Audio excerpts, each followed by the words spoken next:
বাংলাদেশের মেজর 3টা তীর্থস্থানের ভিতর এই লাঙ্গলবন্ধ হচ্ছে অন্যতম একটা তীর্থস্থান। তো আমরা পৌঁছে গেছি সেই রাজঘাটে, যেখানে স্বামী বিবেকানন্দ এসে স্নান করেছিলেন। ঈদ আর পহেলা বৈশাখ যদি না থাকতো তাহলে হয়তো এই সময়টা আমি আসতামই না বাংলাদেশে। এখানে কিন্তু লোকনাথ বাবা সমাধি নিয়েছিলেন। এই মন্দিরটা তার জন্যই তৈরি করা। সব ধর্মের মানুষই থাকতে পারবে, খেতে পারবে, যে যার মতো অনুষ্ঠান বা যাই হোক উপভোগ করতে পারবে।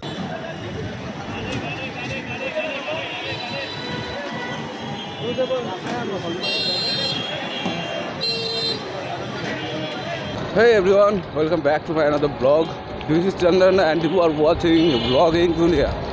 তো আমি এখন আছি নারায়ণগঞ্জের চারসারাতে। তো আমার সঙ্গে আছে রকিবুল্লাহ। তো নারায়ণগঞ্জে আসার আগে আমি একটা পোস্ট করেছিলাম ইউটিউবে, যেখানে বলেছিলাম যে আমি নারায়ণগঞ্জ যাব। তো দাদা আমাকে মেসেজ করেছিল যে আমার এখানে আসো, আমি তোমাকে ঘুরিয়ে দেখাবো। তো দাদাকে আমি ফোন করলাম, তো দাদার সঙ্গে সঙ্গে আমাকে রিসিভ করলেন নারায়ণগঞ্জের চারসারা থেকে। এখন যাচ্ছি লাঙ্গরবন, আর সেখান থেকে যাবো সোনারগাঁও। আপনারা অবশ্যই ভিডিওটা শেষ অবধি থাকবেন, আশা করি অনেক অনেক অনেক বেশি ভালো লাগবে।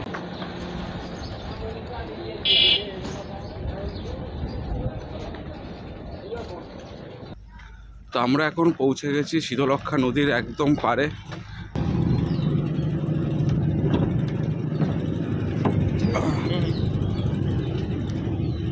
তো এই নদীটার নাম হচ্ছে শীতলক্ষ্যা। তো জলের রং কিন্তু সেই বুড়িগঙ্গার মতন অনেকটা, একদমই কালো। আর তার কারণ হচ্ছে কারখানা। তো সামনে যেটা দেখতে পাচ্ছেন ওটা হচ্ছে সিমেন্টের কারখানা। আর যেহেতু এখানে অনেক কলকারখানা আছে, জুট মিল আছে, সেহেতু এখানে কিন্তু দূষণ বেশি। আর জলের রং দেখে সেটা আপনারা নিশ্চয়ই বুঝতে পারছেন। ঢাকার যে বুড়িগঙ্গা নদী, তার জলের কালারও একদমই একই। আর এখানেও এসে সেই গন্ধটা, সেই দুর্গন্ধটা পাচ্ছি, যেটা বুড়িগঙ্গাতে গিয়ে পেয়েছিলাম। এইখানে কলকারখানা বেশি, তো এটা মানে এখন কালো, বর্ষাকাল আবার পানি ঠিক হয়ে যাবে। আচ্ছা, নদীতে স্রোত কম। আচ্ছা, তাহলে তো এই নদীতে মাছ নেই? তো মাছ আছে, বাট এটা হচ্ছে ওই ট্যাঙ্কের পানিটা সরাসরি ছেড়ে দেওয়াতে এখন কালো। যখন জোয়ার আসে তখন পানিটা পরিষ্কার হয়ে যায়। আচ্ছা, এই নদী থেকে গন্ধ আসে, এটা কি সবসময় থাকে গন্ধ? না না, শুধু কয়েক ঘন্টা বা খানিক সময়। আচ্ছা, হাঁটা থাকলে এরকম স্মেল আসে। আচ্ছা, জোয়ার আসলে ঠিক হয়ে যায়। তো দাদা এখন আমরা কোন দিকে যাচ্ছি? আমরা এখন যাব হচ্ছে লাঙ্গলবন। এটা হচ্ছে বাংলাদেশের তীর্থস্থান। আচ্ছা, ওইখানে আপনার আছে, মানে স্নান উৎসব হয় নদীতে, ব্রহ্মপুত্র। আচ্ছা, ব্রহ্মপুত্র নদীতে স্নান উৎসব হয়। ওটা কি হয়ে গেছে? হ্যাঁ, স্নান উৎসব পরশুদিন চলে গেছে, মানে সময়টা চলে গেছে। ও আচ্ছা। আর ওইখানে আছে প্রেমতলা, যেটা কথিত আছে যে রাধা কৃষ্ণ যেখানে প্রেম করছে, ওখানে যাবো। আচ্ছা আচ্ছা।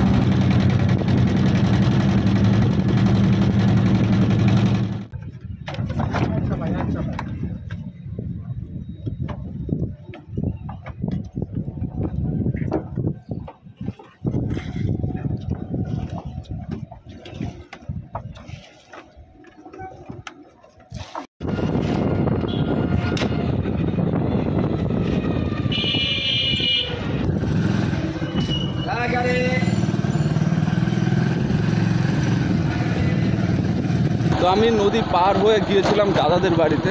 আর যাওয়ার সঙ্গে সঙ্গে দাদা ফল থেকে শুরু করে আইসক্রিম সব কিছু দিলেন। বাট ফলটাও খাইনি, আইসক্রিমটা খেয়েছি, কারণ তার আগেই দাদা আমাকে পরোটা খাইয়েছিলেন বাজার থেকে। আর দাদার বাবার ব্যবহার এত অসাধারণ, মানে আমি জাস্ট ভুলবো না। তো উনি প্রথম দেখা আমার সঙ্গে, তাতেই চিন্তা করছিলেন যে আমি একা একা বাংলাদেশের এত জায়গায় ঘুরবো কী করে।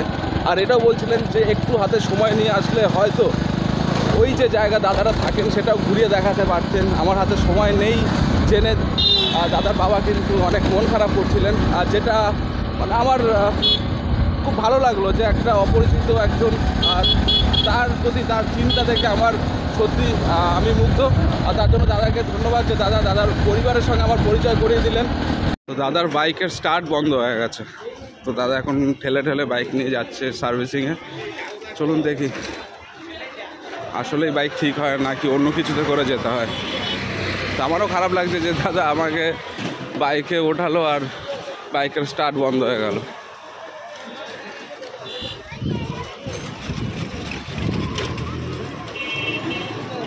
তো আমরা এখন চলে এসেছি প্রেমতলাতে।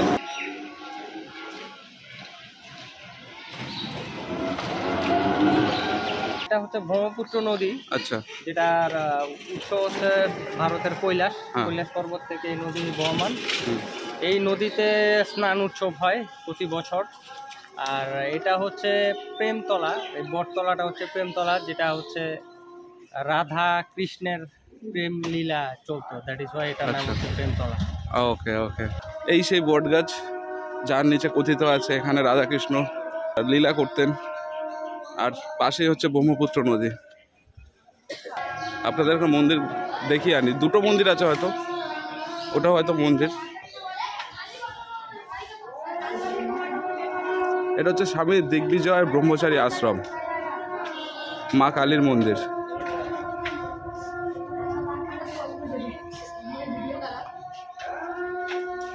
আর এই পাশে আর একটা মন্দির আছে, দেখি কি মন্দির।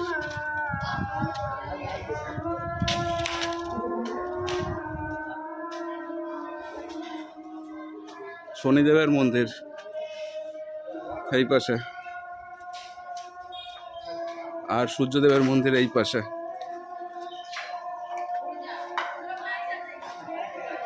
ভাইয়া নাম কি ভাইয়া? নমন দাস। আচ্ছা, কোথায় বাড়ি? এখানে বাড়ি না, কোথায় বাড়ি? ঢাকা। ঢাকাতে? এখানে কি ঘুরতে এসেছো? হ্যাঁ। কোথায় এসেছো? মামা বাড়িতে? না, মন্দিরে। মন্দিরে এসেছো? আচ্ছা, তো কেমন লাগছে এখানে এসে? অনেক খুব সুন্দর। খুব সুন্দর লাগছে। আচ্ছা, ইন্ডিয়াতে গিয়েছো কখনো? না। যাওয়ার ইচ্ছা আছে? যাওয়ার ইচ্ছা আছে, আমার মামার বাড়ি। কোথায় মামার বাড়ি? ইলাহাবাদ। এলাহাবাদে? ওরে বাপরে, এর অনেক দূর। এই ঘাটটা থেকে নামা যাবে না? হ্যাঁ হ্যাঁ, সোশ্যাল মিডিয়া দিয়ে দিতেন আমরা। এরকম 165টা ঘাট আছে। কতগুলো দাদা? 165টা ঘাট আছে। 165টা ঘাট? 175টা? 175টা ঘাট আছে এই স্নান করার জন্য। স্নান উৎসবের সময় এখানে বাদ দিয়ে দেওয়া হয়, কারণ যেন গভীরে কেউ না যেতে পারে। ওকে। বা স্নানের সময় যেহেতু প্রচুর ভিড় থাকে, পদদলিত হয়ে যেন কেউ মানে দুর্ঘটনা না করে। আচ্ছা, এই নদীতে স্নান করে? এই নদীতে স্নান করে, এটাই ব্রহ্মপুত্র নদী। ওরে কালার দেখো জলের, অসাধারণ লাগছে। এটার নামই লাঙ্গলবন। আচ্ছা, এটা হচ্ছে তীর্থস্থান। বাংলাদেশের মেজর 3টা তীর্থস্থানের ভিতর এই লাঙ্গলবন হচ্ছে অন্যতম একটা তীর্থস্থান। ও আচ্ছা আচ্ছা আচ্ছা। এখানে একটা স্বামী বিবেকানন্দ ঘাট রয়েছে, আমরা একটু পর যাবো স্বামী বিবেকানন্দ সেই ঘাটে। আচ্ছা, তো এই জায়গাতে কিন্তু স্বামী বিবেকানন্দ এসেছিলেন। আর সেটা দেখুন এখানে 1901 সনের 27শে মার্চ বিশ্ববরণ্যে স্বামী বিবেকানন্দ লাঙ্গলবন্দের ব্রহ্মপুত্র নদে রাজঘাটে বুধাষ্টমী তিথিতে পুণ্যস্নান করেন। এই পুণ্য স্মৃতিকে স্মরণীয় করে রাখার জন্য স্বামীজির প্রতি শ্রদ্ধার নিদর্শন স্বরূপ এই ভাস্কর্য স্থাপন করা হলো। দাদাকে ধন্যবাদ যে দাদা আমাকে এত কিছু ইনফরমেশন দিচ্ছেন, এত জায়গা ঘুরিয়ে দেখাচ্ছেন। তো আগে যাব হচ্ছে আমরা পানাম সিটির দিকে, কিন্তু এই পানাম সিটি যাওয়ার আগে আপনাদেরকে বিশেষ কিছু জায়গা, এইটা কোন থানার মধ্যে পড়ছে? বন্দর থানা। আচ্ছা আচ্ছা, বন্দর থানার এই জায়গাগুলোকে আপনাদেরকে দেখিয়ে নিয়ে যাই, কারণ অনেকেই আছেন যারা আপনারা আসতে পারবেন না এখানে।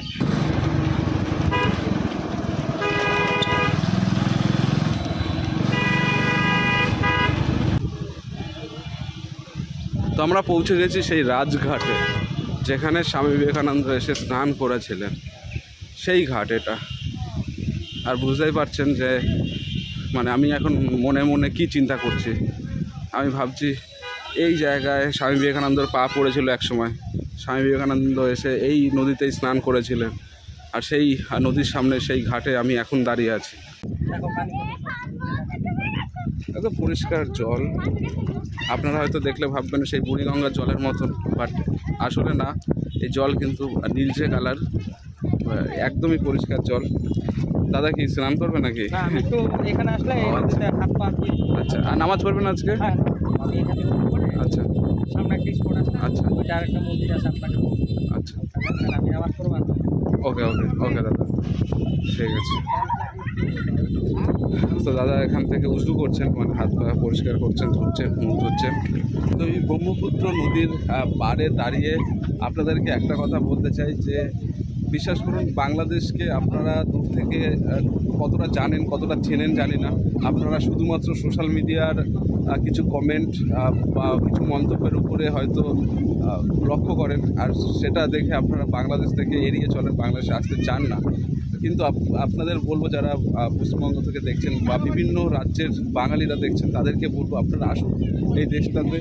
এই দেশে দেখার মতো অনেক কিছু আছে, ভালো মানুষ আছে যেমন এই দাদা, আর যাদের আপনারা ভিডিওতে দেখেছেন। প্রত্যেকে দেখুন, আমি তো এখানে ঘুরছি, আমি একা ঘুরছি, আমার সঙ্গে কেউ নেই।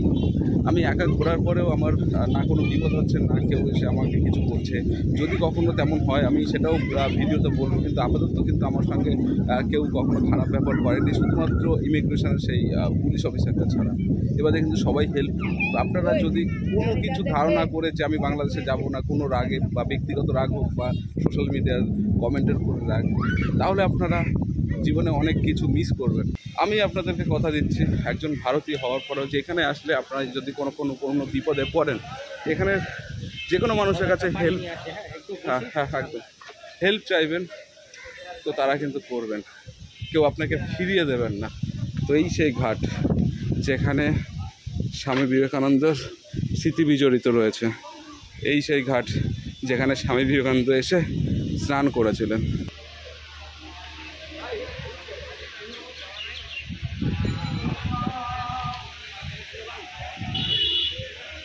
এখন সময় হয়ে গেছে বিকেল 5টা, আর আমরা এসে পৌঁছে গেছি বারোদিতে। আর বারোদিতে আছে লোকনাথ মন্দির। তো অনেক কষ্ট, অনেক ধকল সহ্য করে আমরা এত দূর এসে পৌঁছেছি, আর জানি না কতদূর যেতে পারবো, বাট খুব কষ্ট হচ্ছে। ভীষণ গরম, অস্বস্তিকর গরম, যেখানে রৌদ্রে মুখ পুড়ে গেছে। তারপরেও আপনাদের দেখানোর জন্য এত কিছু। সকালে বেরিয়েছি, আর এই 5টা পর্যন্ত এখনও এক জায়গায় থামা হয়নি।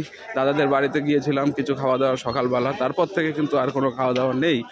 কিন্তু তারপরেও ছুটে যেতে হবে, কারণ আপনারা অপেক্ষা করছেন ভালো ভিডিওর, নতুন কোনো জায়গা দেখার, আর সেই কাজটাই আমাকে করতে হবে। লোকনাথ মন্দিরে ঢোকার আগে গিয়ে আবার মুখটুক ধুয়ে আসতে হলো, মানে এত বিরক্তি লাগছে। আমি এই সময়টা কেন চুজ করলাম জানি না, তবে ঈদ আর পহেলা বৈশাখ যদি না থাকতো তাহলে হয়তো এই সময়টা আমি আসতামই না বাংলাদেশে। ভীষণ কষ্ট হচ্ছে, বাট তারপরেও দৌড়চ্ছি। তো আমার সামনে হচ্ছে লোকনাথ মন্দির।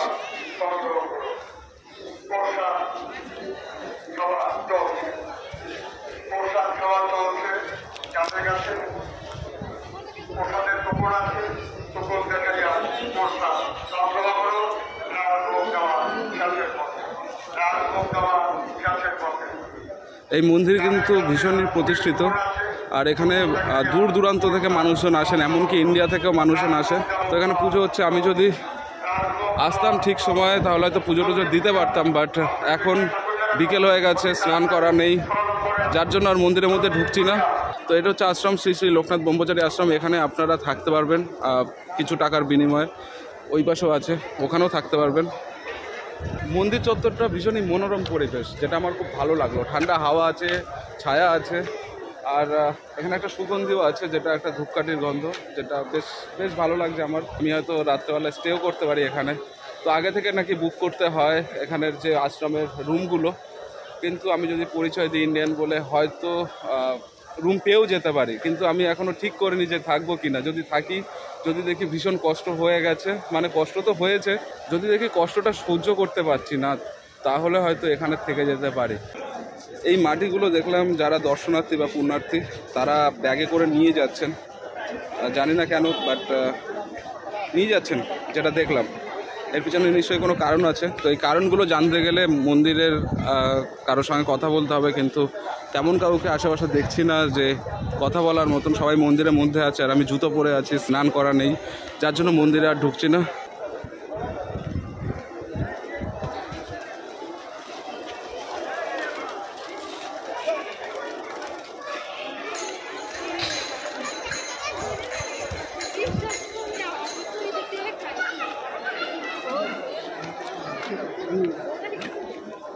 এই মন্দিরে যেটা দেখলাম, কারোরই ঢোকা নিষেধ নেই, মানে সব ধর্মের মানুষই এই মন্দিরে ঢুকতে পারছেন।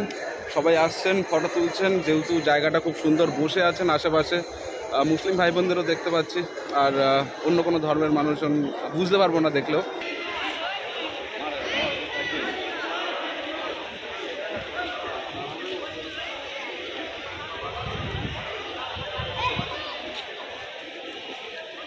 বারোদির এখানে কিন্তু লোকনাথ বাবা সমাধি নিয়েছিলেন, আর এই মন্দিরটা তার জন্যই তৈরি করা। হয়তো মৃত্যুর আগে উনি এখানে চলে এসেছিলেন।